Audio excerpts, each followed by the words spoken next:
Thank you so much. Somebody pinch me.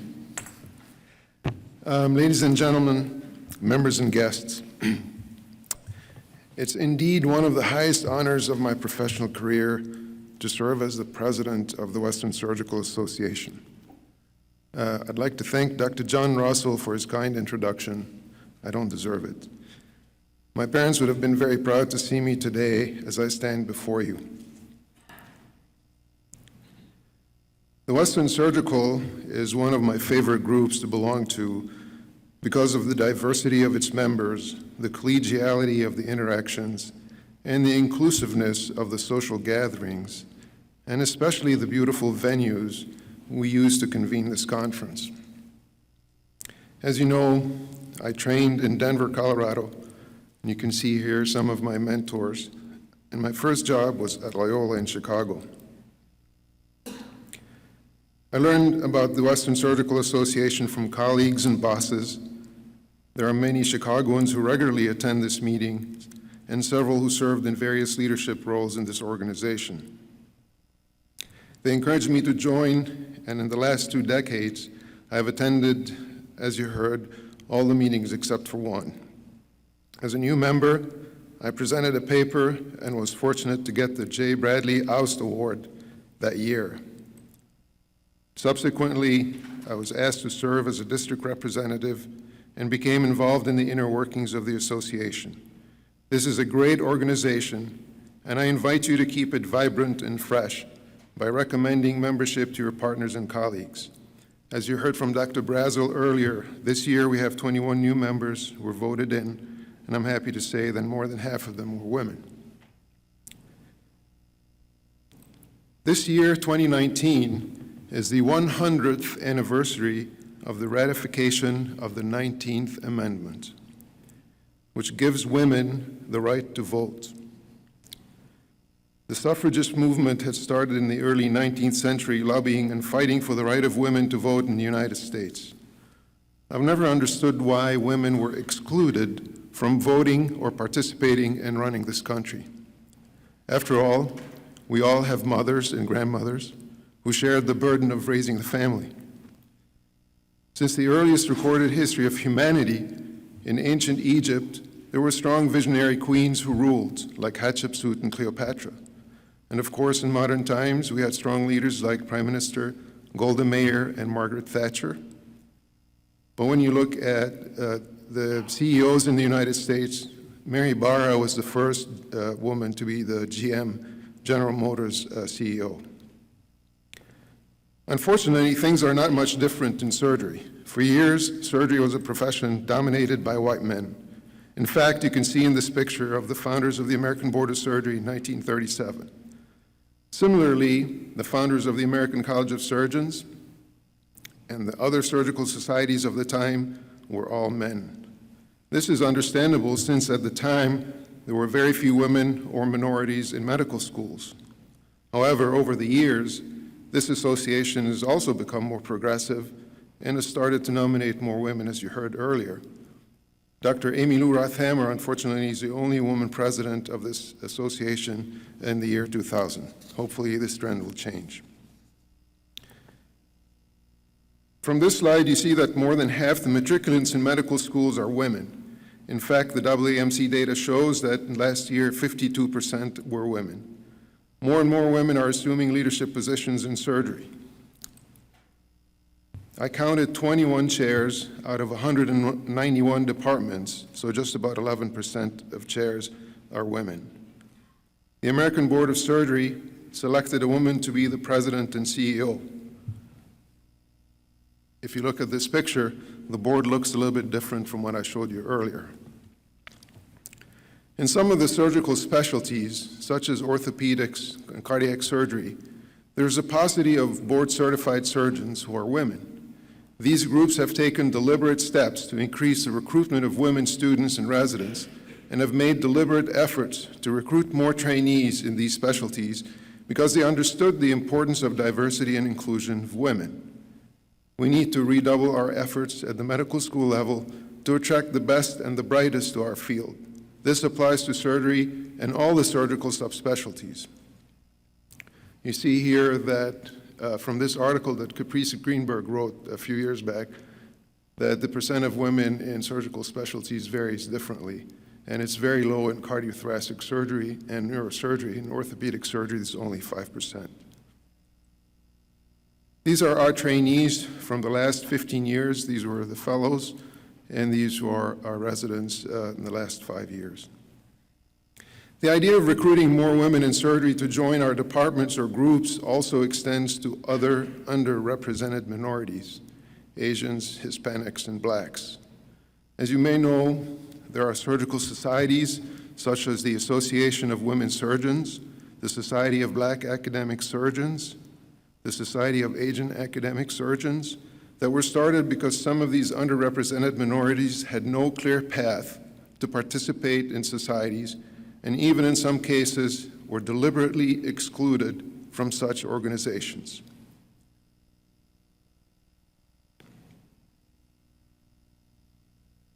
When I read Herb Chen's presidential address, and I highly commend it to you, this will come out in surgery, I think, this month. Herb Chen was the president of the American Association for Endocrine Surgeons. I was stunned to learn from reading this article how Asian Americans had been treated in the last century in the United States. I was recruited to Grand Rapids by Dr. George Sugiyama, seen here to the left of this picture. And he was the second fellowship-trained vascular surgeon to start a practice dedicated to vascular surgery in the city of Grand Rapids. I learned that Dr. Sugiyama's parents, although both born in the United States, were sent to an internment camp during the Second World War. His father had been a Harvard-educated and Harvard-trained urologist. Despite this terrible mistreatment that occurred, I never once detected any bitterness or resentment in him. He is a proud American who served his country in the United States Air Force and remained patriotic and loyal to this country.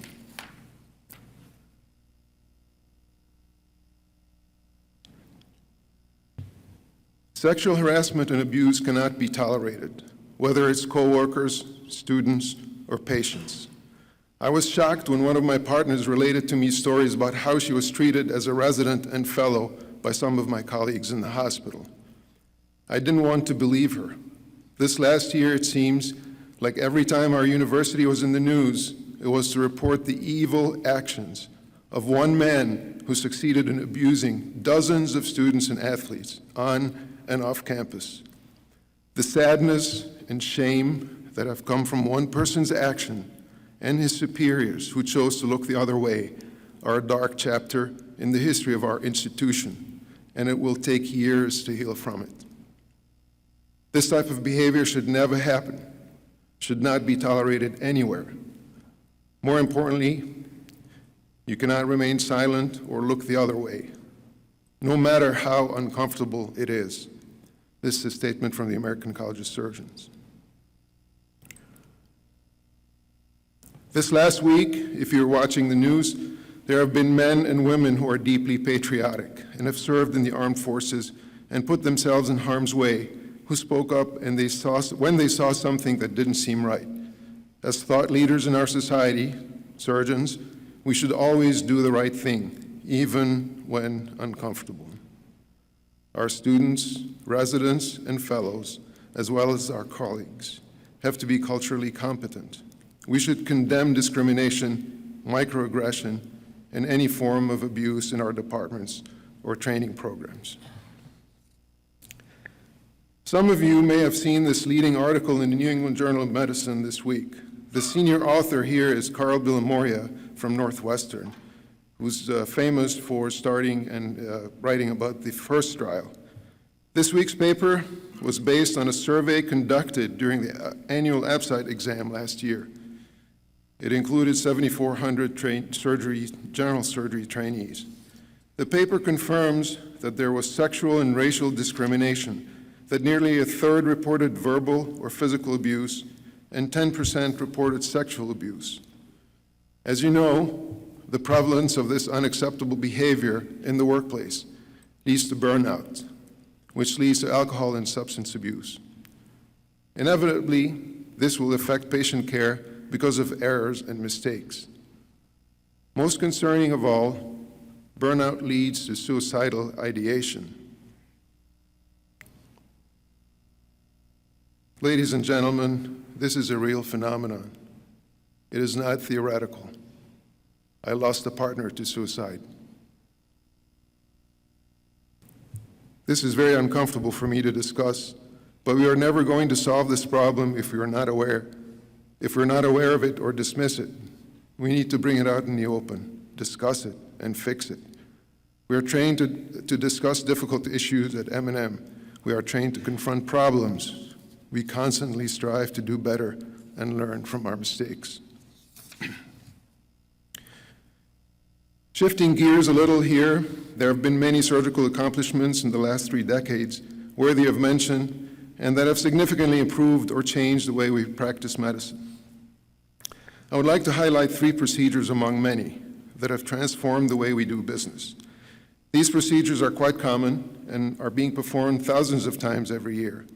First is laparoscopic cholecystectomy. It was first started back in 1986 by a German surgeon, Ernst Mew, and it was revolutionized the way we treat gallbladder disease. The procedure had a bumpy start in Europe, in Germany and France mainly, but 2 surgeons in the United States, Barry McKernan and Eddie Joe Reddick, are credited with getting this procedure to this continent. In fact, it was Eddie Joe Reddick who took it upon himself to set up courses so that surgeons could quickly learn how to do this procedure. And if any of you were around at the time, you remember some funny stories about going to Nashville to learn how to do this and operating on pigs that already had a cholecystectomy, so when you were looking for the gallbladder, it wasn't there.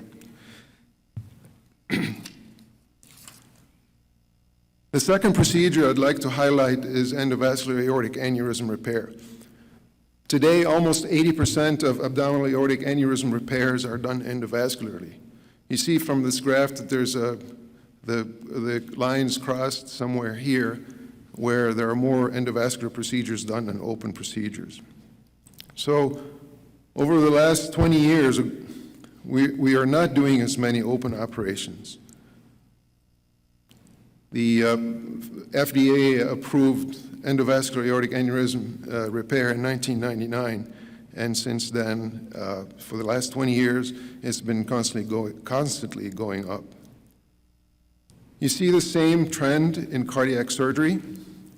Last year, approximately 200,000 coronary artery bypasses were performed, compared to 965,000 coronary angioplasty and roughly 1.8 million coronary stents placed.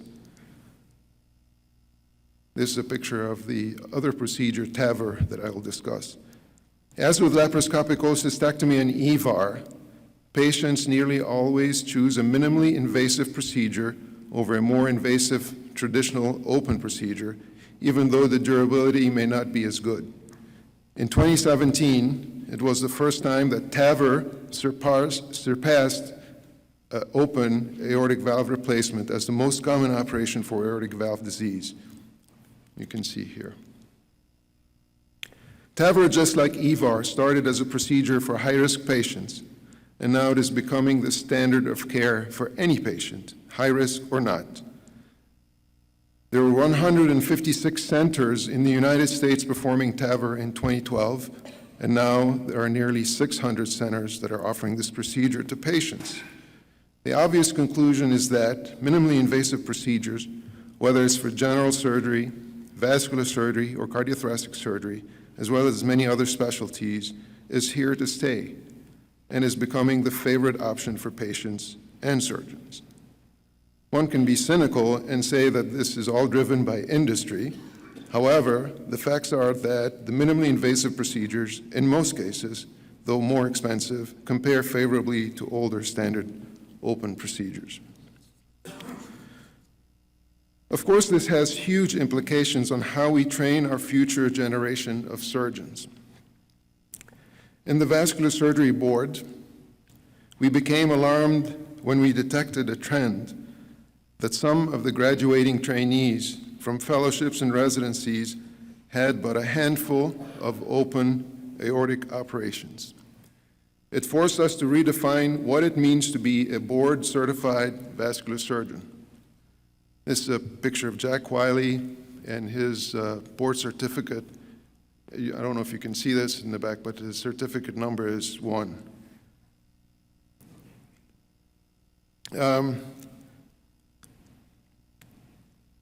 It forced us to redefine what it means to be a board-certified vascular surgeon.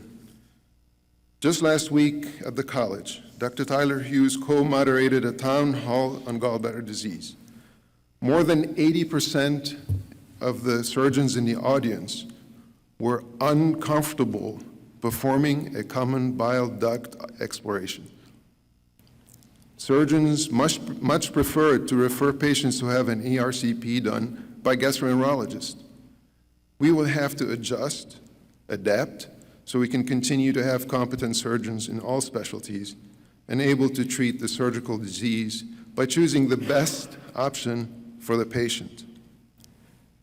Which brings me to residency training.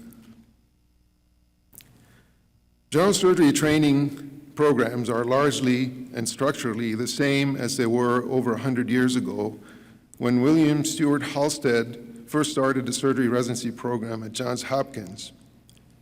To be clear, there have been many tweaks over the years with the addition of specialty training, modifying the requirements for residency accreditation, such as case categories and minimums.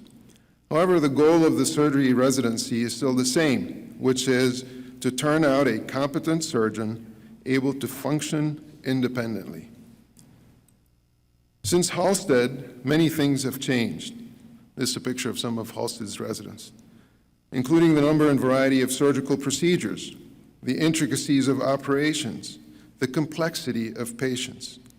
At the same time, the length of training is unchanged, but the duty hours have been shortened. Commensurately, because of billing rules that started in the late 1980s, there's more hands-on supervision and decision-making by faculty, which inevitably leads to a lesser degree of autonomy for the residents. Roughly 4 out of 5 general surgery residency graduates elects to do additional fellowship training, and even if it doesn't lead to a specialty board certificate. This trend is seen in other surgical specialties like orthopedics, neurosurgery, and even cardiothoracic surgery. This can be taken to an absurd degree where you have eye surgeons specializing in the retina or the anterior chamber. I suppose if I wanted to have my radial keratotomy done, I would choose someone who did nothing but that, an uber expert, if you will. This whole movement may be inevitable no matter what action we take, but I think that there is an opportunity for us to change the way we teach surgery on a very basic level. Dave Farley, a member of this organization, at this meeting several years ago, presented his innovative way to interact with residents. What he did was he recorded a 5 to 10 minute video on YouTube discussing the procedure being performed, like inguinal hernia. On the video, he discusses the anatomy, the pathophysiology of the problem, and the surgical technique for hernia repair. The trainee has to view the video and answer 5 to 10 basic questions, and he or she needed to get the questions right. The staff surgeon had a mechanism to check that the video was indeed reviewed and the questions were answered. When the residents showed up for the case, they knew the basic information and were able to participate meaningfully in the operation. Clearly, both from the standpoint of the surgeon and the trainee, this is an optimal way to handle the interaction and to create a positive experience for the learner, perhaps participating in the procedure for the first time. Many of us complain that some residents show up for a case without reviewing the pertinent information and yet still expect to be taken through the case, a real gap between expectations and reality. Another new way of teaching technical aspects outside of the operating room to reduce the stress associated with that experience is to work in a simulation center. Ideally, in the simulation center, there would be dedicated time on a weekly basis where the residents can go and practice a certain procedure. Obviously, simulation centers are expensive, and they require commitment from the teaching staff, and they will show up when assigned so that they can do the teaching and help in the teaching of the residents. And the responsibility is not entirely on the shoulders of the program director. In our simulation center, we purchase software that can take the information from a patient's CAT scan of, say, an abdominal aortic aneurysm. Then the resident has the ability to practice on the actual case and learn how to troubleshoot and choose the correct size graft and stent. One of my partners took this a step further. When practicing for the first TCAR, which is a transcarotid stent, he reproduced a three-dimensional print of the patient's anatomy and got the whole OR team in the Sim Center participating and practicing the steps of the case that needed to be well coordinated. This whole process was a positive learning experience for everyone so they can anticipate what to expect during the real operation.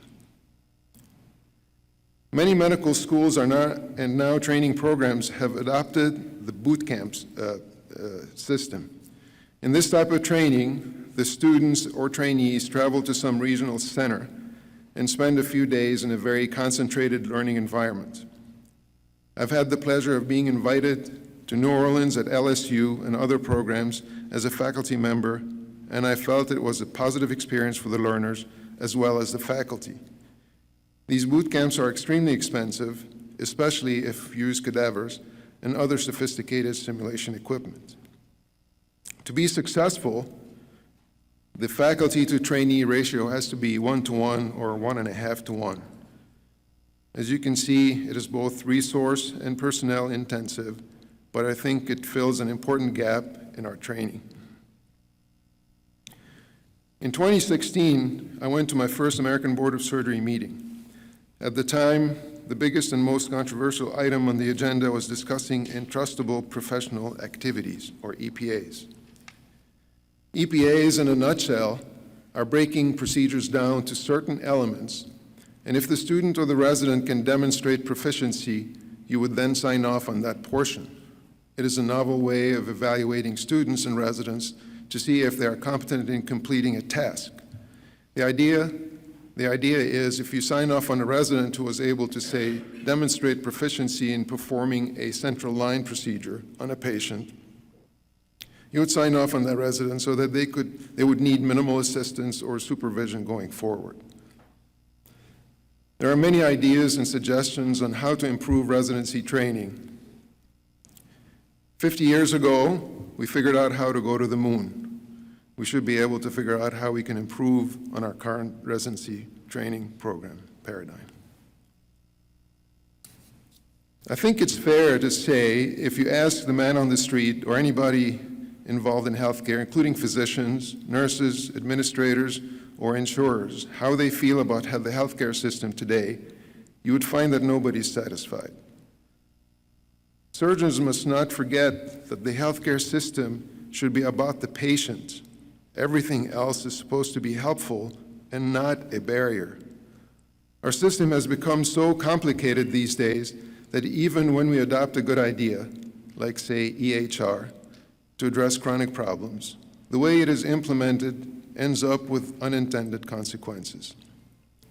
Atul Gawande, who is an endocrine surgeon from the Brigham and Women in Boston, and also a writer, in a New Yorker article last year, described eloquently what he had to go through to be trained on Epic.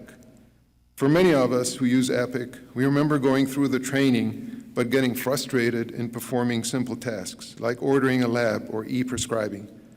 Our health system in Grand Rapids just spent over $300 million last year to get rid of one EHR and get another. While EHR has helped consolidate all the information in one spot, at least theoretically, physicians still struggle with its use and spend too much time doing menial tasks instead of benefiting from the extra time to do more meaningful patient care. Patients come to see their doctors when they are at their most vulnerable. For many, they are confronted with two huge issues: a new disease process that needs to be managed, and the second is a completely confusing healthcare system that is not designed to help them. In many cases, the patient is caught between the doctor, the insurance company, and the hospital. The patient doesn't know or understand what is covered and what isn't. Worst of all, the patient may seek treatment or follow a doctor's advice to go to the emergency room, for example, only to be slapped with an astronomical bill, now commonly called surprise billing. Patients and families are going bankrupt because of large deductible imbalances they owe to the hospital after treatment. As if this was not enough, some hospitals seek legal recourse to garnish a patient's wage to guarantee payment for services rendered. This practice was illustrated in a book I just read by Marty McCary from Johns Hopkins. It's entitled The Price We Pay. I highly recommend it to you. Another despicable practice illustrated in McCary's book is what some specialists are doing around the country, including our area. They recruit innocent patients and make money in a most unethical way. Patients are typically recruited in health fairs, usually taking place in a church. This is an example of an email that I got 2 weeks ago to try to recruit me to go to a health fair to get screened. Some screening tests are done, mind you, on asymptomatic patients, and then they tell the patients they need a procedure or procedures on their legs to prevent an amputation. We have seen patients in our area that have undergone up to 10 procedures for PAD, peripheral artery disease, on their legs, completely unnecessary, just to generate money. By some estimates, McCary thinks that nearly 20% of care in the United States is not indicated or unnecessary. No wonder no one can afford to pay for health care. Surgeons play a very important part in the health care system. I think surgeons need to have input in the design of what healthcare system we will end up with. I think this is a fixable problem. We just have to figure out the right solution.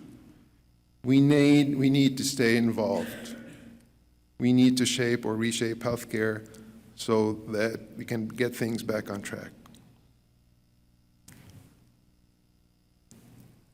As I wind down my talk, I need to give thanks to the people who run this organization and keep the trains running on time. I especially want to thank the Executive Council that has led the Western Surgical Association and spent countless hours during the year on executive phone calls, reviewing the finances, and preparing for a great annual meeting. I also would like to thank our management company, LP, who run the organization for us and work their magic behind the scenes so we can end up with a viable and healthy organization and have a successful meeting in a nice resort like this. Please join me in giving them a hand.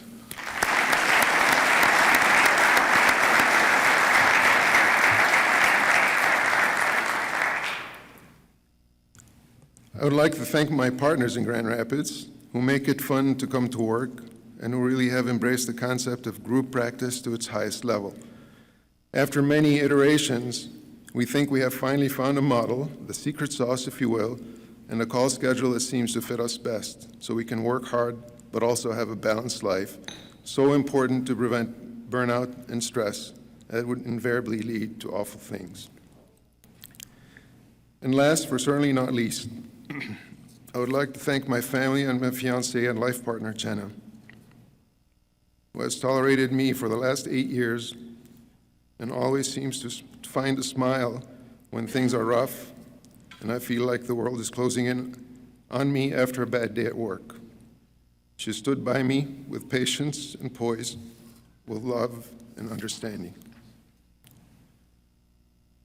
In closing, as surgeons, we have been given a great privilege, and with privilege comes responsibility.